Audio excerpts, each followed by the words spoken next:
For a district already saturated with clubs in Bangalore divisions, what are your plans to address growth in your division? For a district already saturated with clubs in Bangalore divisions, what are your plans to address growth in your division? So we are only listening that the district is saturated with a lot of clubs. But if you look at it as at the distribution, most of the clubs that we have are corporate clubs. And the corporate clubs have no limit how much ever you can have it, as long as companies keep popping up in the particular area that is under our district. And the current status that we have is there are a lot of struggling clubs that are called community clubs. So my work would be to work to address the problems of the community clubs, how to help their membership grow, or if there are any places in Bangalore under our district where we can increase clubs. And as for corporate, as I said, as long as we have new companies that can support 20 members, we are ready to launch clubs as possible. How will you react to trio members or district officers whose opinions are grossly different than your own? How will you react to trio members or district officers whose opinions are grossly different than your own? Isn't that the best thing? I mean, it's good to have the same opinion, but in a setup where we are under trying to address growth, we are trying to address improvement. As long as some people do not agree with you, or people have various different opinions, it's just good that we see another perspective of the same problem. It's just we think or we get the ideas from another person. It's a different outlook, it's a different thought process, and it just adds solutions to our problems. And only thing is, we have to be very open minded, and or maybe open hearted to accept that the other person might also be right or might be giving a better solution. How will you promote quality clubs? How will you promote quality clubs? Quality clubs is something I think is going on for a toss in the current era, because everybody is having Zoom fatigue, and this is being a real cause of losing members in our district and probably the whole of Toastmasters.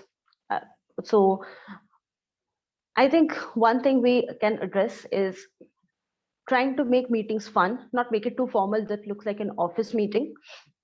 At the same time, we should ensure that each of the members are taking their, it might be baby steps, but taking that one step at a time to improve. It should not be like a stagnant club. It should not be like a boring club that every meeting looks the same. It doesn't matter if I miss out one.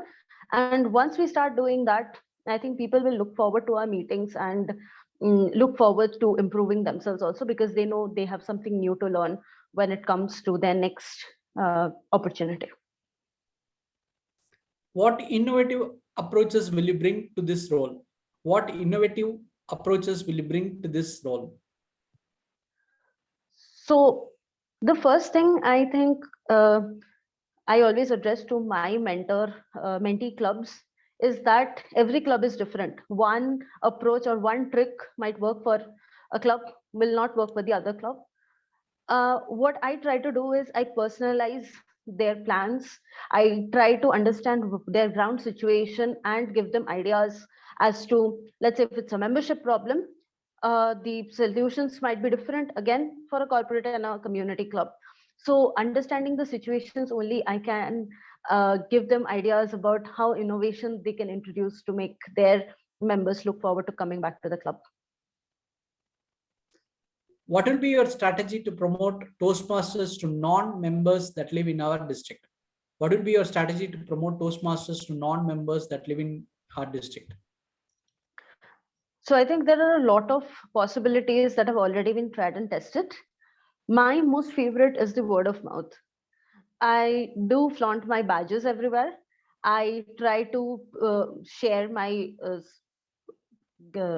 posters, and every time that I get an achievement, I get my club to tag me in all the personal in my personal stories.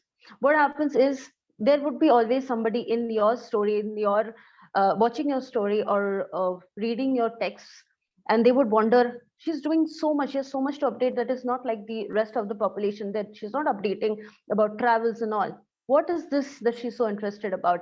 And people do come back asking about Toastmasters. So I think this is one of the most important approach that we miss out, because it's a people's connection that helps build the bridges even more.